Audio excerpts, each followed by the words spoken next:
Hey everyone, it's KiDarknessDragon here with my second battle of NPA Season 2 against the Boston Celebis against SonicBrawler. And I recorded this actually live, but I was extremely nervous because I was just so scared by his team. So he brought out, Lopunny, his Mega, Breloom, Azumarill, and Shedinja, which I was actually pretty worried it was going to be a bigger pain than it was going to be. So, let's just get right into it. So I was thinking maybe he's going to lead with Azumarill or something, so I don't know, maybe Cobalion might be a good thing to lead with, but he actually instead goes with Mega Lopunny, which I was afraid of. Like, I led with Cobalion thinking, alright, he's my, Stealth Rockster, maybe that's a good move, but I didn't want him in there at all taking those punches, so I just switched right out into my Weezing.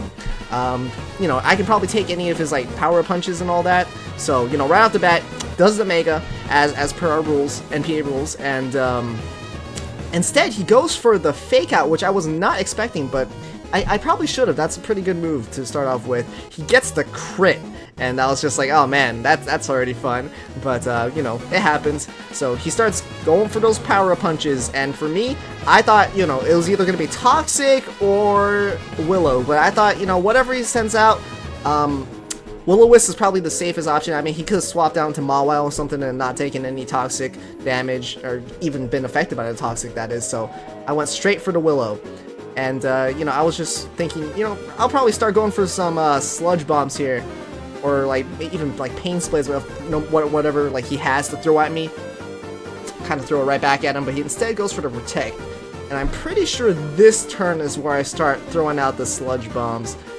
He goes for the Last Resort, which I wasn't expecting him to carry for some reason, but it nearly takes us out with that crit. We do get the Sludge Bomb off, which I thought was going to do an okay amount of damage, and actually ended up doing a little bit more than I thought. And I was thinking, alright, here I can either leave Weezing in to sack off, but I thought, Weezing might come in handy later off to sack off. I think we can actually take some hits here with Necromancer. I was thinking maybe he was going to go for a Mach Punch or something to get rid of Weezing with our little damage, but he actually goes again for another Power Punch, which is going to hurt Spiritomb more than I would like it to. Probably one of the bigger mistakes, but not the biggest of this battle, let me tell you. I make some mistakes from time to time. I'm still a rookie battler, but I'm still, learning from my mistakes. So, I'm like, alright, Necromancer, Spiritomb does not want to take another Power Punch, so maybe let's instead go into Milotic here. Maybe he'll be able to resist another power up, but instead he goes for a Last Resort, which is pretty good here. Takes us down to 40% health, and I'm pretty sure the burn takes him out here, so that's good. So I'm thinking, well, I could have just sacked off something and then switched in, but I wanted to lead with Milotic here, so it kind of works out. So out comes Shedinja, and I'm like, alright, I don't even want to bother with this thing right now. I'll send out Weezing. This is where I'm going to sack him off, because I need more time to think what is the best move here. So he goes for the Hone Claws, and I'm like, oh great, he's gonna set up with Shedinja. If he does this right, he's gonna make me look like a fool. He's gonna destroy me with a Shedinja. Oh my god. So, I'm like, alright, maybe I can get a Willow or Toxic off, but he gets the Shadow Sneak, and I'm like, oh, of course, I should have seen that coming from, miles away. So down goes Weezing, but he was already pretty low, so I'm not too upset about that. So I bring back Spiritomb. Shedinja is weak to Dark-type moves, but I'm like, I'm not even going to go for that. I'm just going to go straight for the Willow. No matter what he brings out, I can Will-O-Wisp him.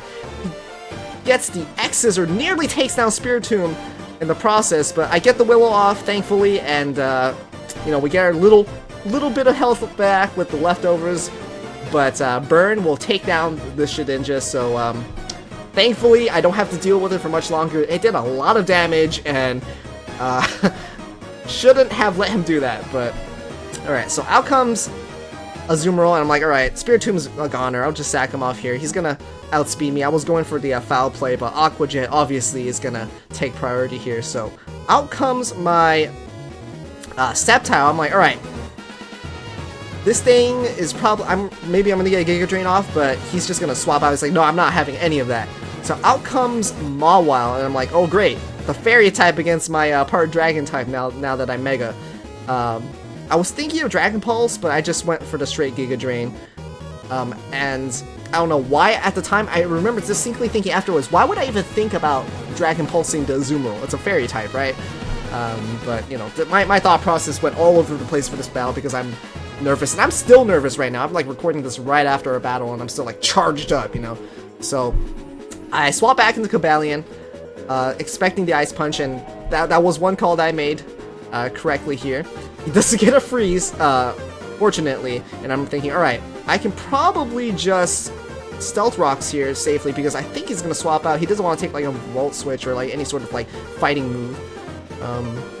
So I do get the rocks up, and here's where I like start to overthink it a bit. I'm like, wait, is he gonna Aqua Jet? Is that gonna hurt us too much? Do I outspeed Azumarill? And I'm like, Azumarill's surprisingly not that fast, but despite the Aqua Jets like flying everywhere, Cobalion has a very high base speed. So I Volt Switch out of there, back into my Sceptile. I thought, okay, maybe that's not the boldest play, but I don't think he was expecting the Volt Switch. So he goes for the Belly Drum instead, and I'm like, oh gosh. I mean, this thing is already like problematic enough. But out with the Belly Drum and of course the Citrus Berry, he's getting ready to hurt me. And I misclicked here. I completely misclicked. I was not predicting a switch. I did not want to click Dragon Pulse, but it happened. So down goes my Mecha Sceptile, and I'm thinking, alright, that is probably the worst misclick of my life right there. But I have to hold in this, like that. There goes some of my momentum, but I'm like, alright, whatever. A Volt Switch is probably going to take this thing down. And thankfully it does. You know, I get the Volt Switch, I get Cobalion out of there, and I still have some room to maneuver here. I know many of you are probably facepalming, like, how could you misclick in a freaking Battle League like that? But, you know, it happened, guys, I'm sorry. So out comes my Milotic again. I'm thinking, alright, this is like our wall now that Weezing's gone. And I've always loved my Milotic because of that. So out comes Photograph, I'm like, what is that? And I'm like, okay, Breloom. So I'm like, is he gonna just go for the straight up like Seed Bomb or something? But I was thinking maybe I can outspeed it, but no, he just goes, I'm wrong, I don't outspeed it. And he goes for the Spore, and I'm like, alright, status condition on my Milotic, this is not looking good, because now that I'm asleep, he's free to make whatever type of move he wants. I'm like, I don't want him, Senpai, in here any longer, I gotta take her out.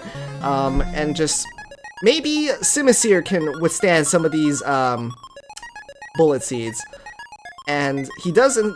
I said Seed Bomb, didn't I? No, Bullet Seeds, and yeah, I'm seeing the damage as he hits me, and I'm like, alright, this maybe wasn't the best choice. That did a lot more damage than I thought, even though it's not effective, but I'm like, is he gonna predict the switch? But I don't care, I'm just gonna go straight for the Flamethrower. We are Choice Scarf, so I'm like, okay, I know I outspeed this thing, like, I have to. So down goes Breloom. I was hoping that I would get him with one Flamethrower, and I did, thankfully. So out comes Blastoise Spoon, which I think is a wonderful name. I'm like, okay, I don't want to stack off Simisear at this point. I'm probably just going to go right back into a safe choice here with Cobalion. We can Volt Switch out if we need to back into my load to get some free damage in.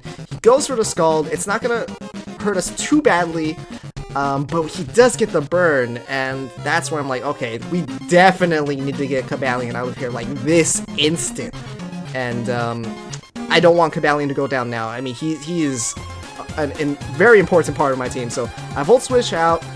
Doesn't do as much damage as I hope, but, I mean, Blastoise is pretty darn tanky, so out goes Cobalion, in goes Milotic again, because I know we walled this thing pretty well, even though we're asleep. I mean, we can take the Scalds. If he goes for the Scalds again, I'm not going to get burned here, right? So, like, I'm thinking, alright, what does he know? Like, Scald, Ice Beam possibly, you know, he could have Aura Sphere for all I know, but this thing looks more defensive as I look at it. I'm like, he might start to carry Toxic, but I'm free to take in some of these hits for the time being when I'm asleep. He can't, like, do any status to me right now, so he Rapid Spins my Stealth Rocks away, which is a very smart move on his play. He gets, you know, Rocks out of the way, and he gets a free switch here since I'm still asleep because of that Spore from Breloom, so that's unfortunate, but I'm pretty sure Milotic is tanky enough to take on anything he has, so he does get the switch out into Chair, which is his Mawile. And I was just going for the straight recover here because I didn't want to face on whatever he had left for me at less than full health. So here I'm just thinking the straight Scald would be the best move. You know, maybe I'll get lucky and get a burn off. I know it's not gonna do a whole ton of damage, but it does get the burn, and it does a significant amount of damage. And he does unfortunately get the knockoff right before, you know, he's out of here, which is unfortunate because I think the lefties is going to be really important if we're just going to go right up against that Blastoise. So he just sacks off Mawile. Really no point in keeping Mawile at this point. So now we're down to his last Pokemon. I'm thinking, okay, I think I've got this. I've still got 3 Pokemon, even though they're all kind of like, one's burned, 2 are low, but you know, maybe we've got this. He gets the Toxic, so I was like, oh great, so he's got lefty's advantage on me now. But I think I can outstall this thing. I've got Recover. I get lucky with the Scald and get the burn off, so I was extremely fortunate for that. I'm like, alright, I've got this. I think I have this in the bag, but I never know, you know. Pokemon, you never know if there's going to be a crit or like something's going to go wrong. Maybe I'm going to miss an attack. And I'm thinking here, what can I do to him that'll do damage? So he hits me with the Scald, and I'm thinking, oh great, I didn't know he outsped me, but I should have seen it coming. So my Dragon Tail actually misses. I was thinking maybe, I was curious to see how much Dragon Tail would do to him, and I guess I don't get to find out just yet. So, you know, there are status conditions on both sides of the field, and they're just slowly whittling down, but I'm thinking I can do this. I can do this. I have Pokemon left, and I just kind of gotta wait out these status timers now. So I just go for the Ice Beam, thinking maybe that'll do more damage to the Scald, but it pretty much does like the same thing. I'm just watching his Blastoise slowly heal up from the lefties, and me taking damage from the Toxic, which is increasing every turn. I'm thinking, ugh, this is gonna be tough. So I think the smart move for me here is just, you know, even if he goes for another Scald, I think I can live it, and I can just recover up, stall for more time. And yeah, I mean, it's looking good in my favor. I was like pretty nervous. I'm like, is he gonna actually take down my Milotic because of the poison before the burn like does damage to him? And I was really nervous at this point. I mean, many of you, I'm sure, are probably thinking, what, you've got this in the bag, or like you would be way more confident than I was at the time. But I was extremely nervous. I was still upset about that huge misplay and misclick on my part with the Mega Sceptile clicking Dragon Tail, because my Giga Drain is right above it, and oh sorry, not Dragon Pulse, not Dragon Tail. So you know, we just kind of have to see the two sides taking damage here. I'm like, Toxic's doing way more to us right now than the burn is to him, but at this point I'm like, alright, Milotic has done his job. It magically got the Scald off. It has stalled for time. It's okay to let it go now. Senpai did an amazing job for me, and I thank Senpai for that so much. So I'm looking at Blastoise, and I'm thinking, alright, I still got Simisear and I got Cobalion. I'm pretty sure both of them outspeed him, but I'm just thinking, alright, Cobalion, even though it's low HP, it's got the burn. I know for sure I have to outspeed this thing. I get the Volt Switch off, and down goes Spoon, that tanky, beautiful Blastoise that is shiny, and we are fortunate enough to walk away with a victory against the Boston Celebis 2-0, and it was just an absolute pleasure to battle with him. It was probably the most intense battle I've had probably in a long time. Even like compared to Season 1, this was nerve-wracking. Like, it was down to the wire. Seeing my Mega Sceptile go down like that, again, like, I know I've said this like a million times this video, but it was just like the biggest like facepalm, like sweats, like dripping down my face, like not literally, but you know, that's happening. And you know, obviously an amazing game played by SonicBrawler. His description, all his information will be in the description below. I was super worried about the Lopunny especially, and I was fortunate enough to get the Willow off and all of that, but ultimately it was a great game. I encourage you guys to check out the NPA and SonicBrawler's channel, and until next week, thanks for watching. I'm KiDarknessDragon, and peace out.